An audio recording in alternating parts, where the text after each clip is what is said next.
Following the recent string of DC box office megaflops, The Hollywood Reporter asked the obvious question, where have all the DC fans gone?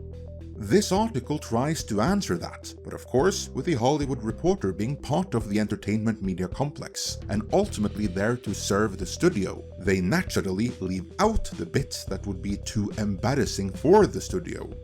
We have no such qualms though, and we even have sources within the DC operation, so in this editorial, I'll begin with the reasons The Hollywood Reporter deemed acceptable for print, before we follow up with the additional factors we learned from our own sources, and with that in mind, see if there's any way James Gunn can turn this sinking ship around.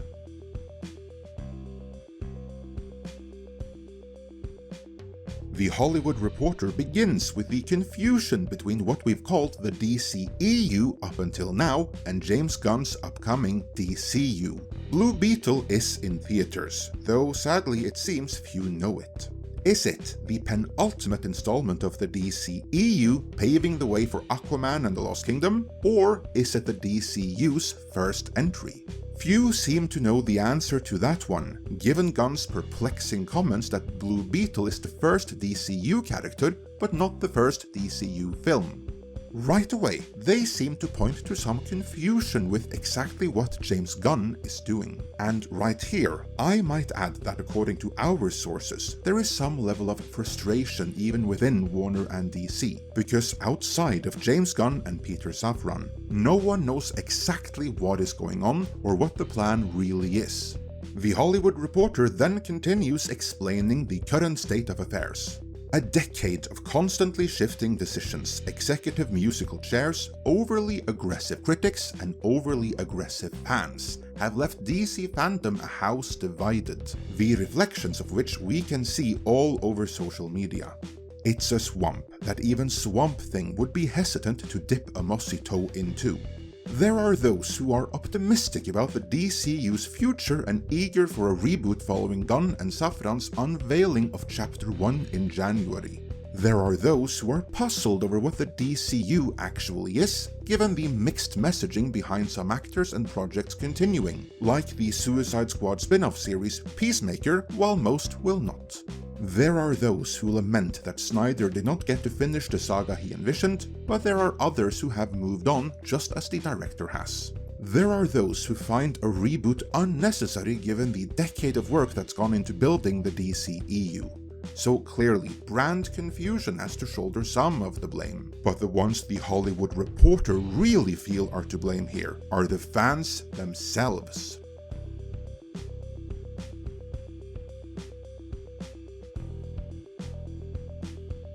The article continues. There are those who have taken a cult-like approach to Snyder's films, making them, and him, their entire identity, and crowding out those who were just fans of his movies and didn't conjure up images of Eminem's Stan with violent threats and mobilized harassment. And there are those who have moved on from the whole comic book movie thing. Of course, The Hollywood Reporter doesn't spend any time wondering why anyone might have moved on from comic book movies as a whole. Maybe the studio output wasn't good enough, perhaps, but they have no qualms about going after fickle DC fans. While the MCU has been able to create a fairly unified fan base, though not without its own share of psycho-fans and antagonists, nobody really has a strong idea of what DC fans want or who the fans really are. The article then goes on and on and on about how the fans can't agree on anything between themselves, other than that they like Batman and failing that, the Joker, before starting to draw some conclusions. Perhaps this string of box office disappointments casts a lasso of truth around audiences, revealing that when it comes to movies, DC fans en masse aren't broad fans of the characters and universe itself, but of filmmakers. You hear that, DC fans? The Hollywood Reporter decrees that the DC characters are of secondary importance to you, and they're about to argue why this is so. When we look back at the history of the most successful DC films, and the ones that created passionate fan bases, there is almost always a distinctive filmmaker who can fit into auteur theory behind them. Richard Donner, Tim Burton, Christopher Nolan, Zack Snyder, James Gunn and Matt Reeves are all filmmakers with instantly recognizable styles and directorial traits. When you look back at the biggest DC films since, well, the dawn of time, you can see where the Hollywood Reporter are coming from. But then, how do they explain that Marvel fans seem to place characters over filmmakers, and their movies are much bigger hits?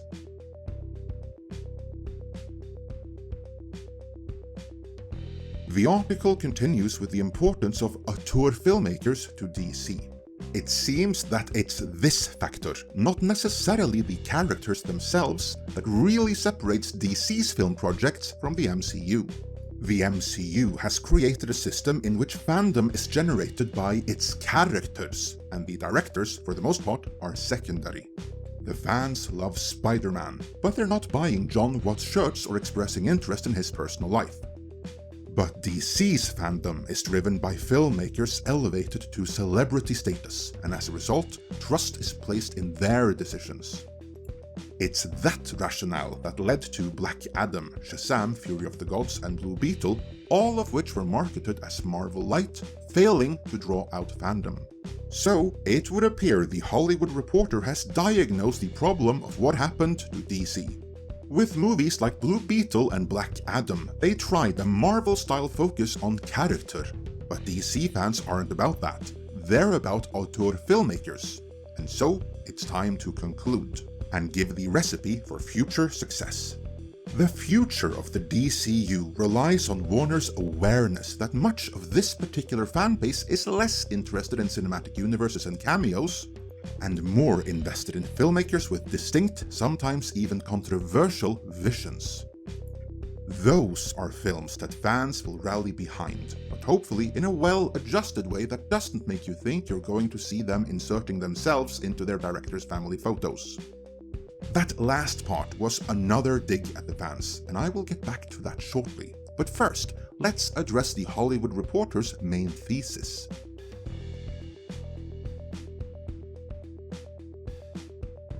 The observation that DC movies made by auteur directors tend to fare better than, shall we say, more no-name studio directors like the ones Marvel tends to hire for the MCU is not entirely without merit, even though there are plenty auteur filmmakers in the Marvel stable as well, to be sure. However, the Hollywood Reporter is making a classic error here in assuming a causal link between the two. By which I mean, they assume that the DC movies that do good do so because they are made by author directors. But then you should be asking, why does this not apply to Marvel? Why do Marvel fans and the mass audience around the world flock to character-driven Marvel movies where the director is practically an optional extra? Here, the Hollywood Reporter makes the mistake of passively accepting that that's just how it is, when they should be asking why this is so. If they did, they might have arrived at a different conclusion, because there could be a third factor, which explains why audiences historically flocked to everything Marvel, but required an auteur in charge to check out anything DC.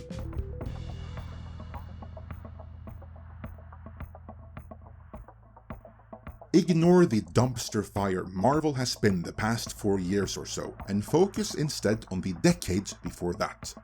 Focus on when they built the MCU and built up to the Infinity Saga. The secret behind Marvel's success, why they were able to build a worldwide following behind their characters, even characters that were unknown to the majority of the public, is that the whole MCU was producer-driven.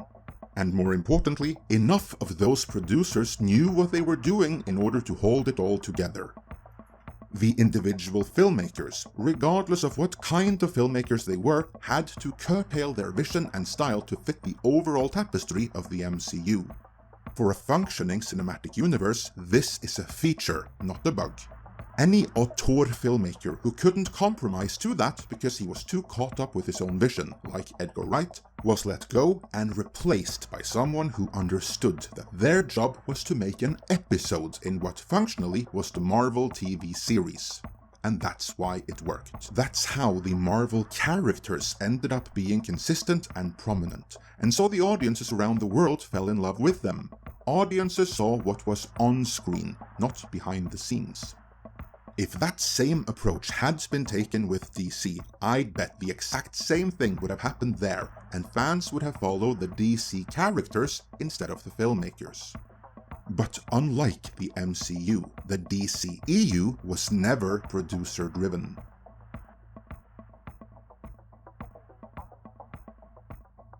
The deliberate decision was made early on that the DCEU would be a cinematic universe just like the MCU, but that it was to be filmmaker-driven. And like some of us have been pointing out ever since the release of Batman v Superman, that was never going to work. You can either have a consistent cinematic universe driven by producers who are not themselves filmmakers, or you can have a bunch of standalone movies where the directors get to bring their vision to life. But you cannot have both, as they're mutually exclusive. DC wanted a filmmaker-driven cinematic universe, which equates to having their cake and eating it too, and that's why they failed. They hired filmmaker Zack Snyder and his team to not just make their own movies, but to oversee all the others as well. Which means they gambled everything on the vision and style of one filmmaker, and all the other filmmakers now had to replicate what he was doing anyway. And then, when what Snyder was doing didn't click with the mass audience, Kill Martha!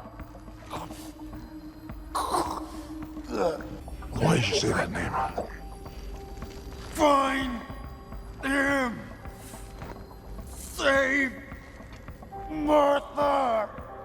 the Warner higher-ups freaked out and replaced him with what would turn out to be a revolving door of producers. Each new producerial team had some idea of where they wanted to go, but no plan lasted longer than a couple of movies before it was overturned by the next team, meaning there was no larger tapestry like there was with the MCU. Or rather, there were multiple and ever-shifting larger tapestries. Because of this, the filmmakers behind each movie often had to change their movie several times over, as the producers calling the shots behind the scenes got changed, and the new producers gave new and conflicting notes. That's why no DC character in the mainline DCEU movies got to shine, because the people calling the shots behind the scenes, like a kitchen with too many chefs, were too busy fighting each other.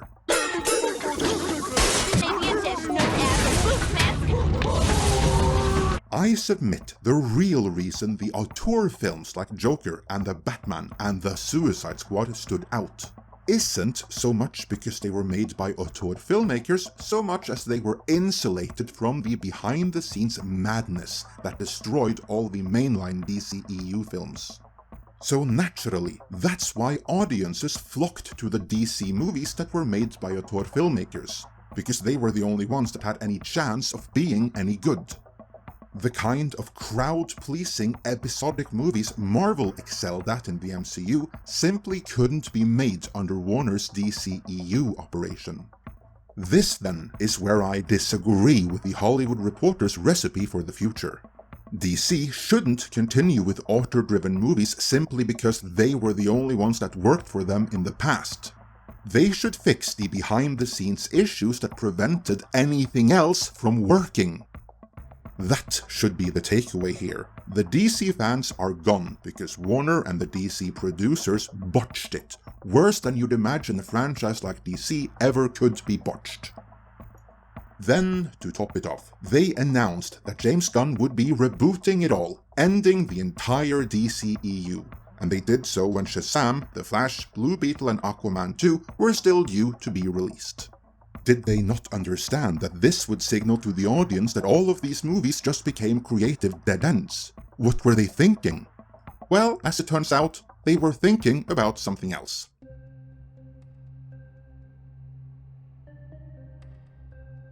If you've been paying attention to our DC coverage these past couple of years, you'll know that our own Tom Connor sources have knocked it out of the park. And they chimed in on why DC and Warner chose to announce they were rebooting so early, even when it in retrospect should have been clear that financially, no good could come from that.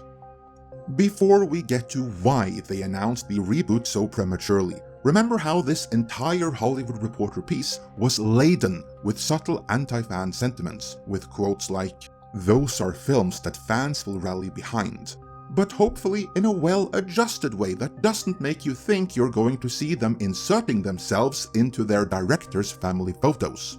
And there are those who have taken a cult-like approach to Snyder films, making them and him their entire identity, and crowding out those who were just fans of his movies and didn't conjure up images of Eminem's Stan with violent threats and mobilized harassment. These and every other dig at the fans in the article, of which there are many, were aimed at the most extreme elements of the Zack Snyder fanbase. You see, these Snyder fans took things to a whole different level and had no qualms about harassing studio executives and producers both online and in more personal venues. And they did not take kindly to this. They thought the fans were mean to them. You see, for producers and executives who are used to screwing up properties and committing acts of cultural vandalism in peace and without blowback, it was a shock to suddenly get called out for their mismanagement of these worldwide icons and cultural institutions. As you may be able to tell, there are limits to the sympathy I have with these producers, for they are the very chefs in the kitchen that made a mess of DC. That being said, the more extreme of the Snyder fans did everything ass backwards, which ultimately put a torpedo in the bow of their own cause. First of all, many of them were duped, as Snyder used PR agencies in order to influence opinion. Once won over to the cause, if the Snyder fans were serious about getting the Snyderverse restored, they should have used the carrot rather than the stick. Instead of spending their time harassing Warner executives, even some that weren't there at the time or otherwise had nothing to do with what was done to Snyder, they needed to vote with their wallets, and they didn't. More specifically, they needed to support the Snyder Cut in much bigger numbers. They needed to boycott the hell out of The Batman, and as importantly, they needed to support the hell out of Black Adam, which had Henry Cavill. Instead, not enough paid to see the Snyder Cut. Way too many paid to see the Batman, including some Snyder fans, and way too few paid to see Cavill's return in Black Adam. And the combination of all of those is what killed the Snyderverse once and for all. With that established, what Tom learned from his sources is that the reason they announced the reboot so prematurely is allegedly because they wanted to signal very specifically to the Snyder fans that it's over. Let it go. You didn't support him when it mattered the most, so now Cavill ain't coming back again, nor is anyone else unless Gunn wants it. The Snyderverse is dead and will never return, so just move along. Problem was, in their desperation to get that message across to the Snyder fans, they also told everyone else there's no reason to check back in until Superman Legacy. So really, they just didn't think it through. That's how much the Snyder fans got to these thin-skinned twats. I mean, producers. But that's done now. Now it's in James Gunn's hands.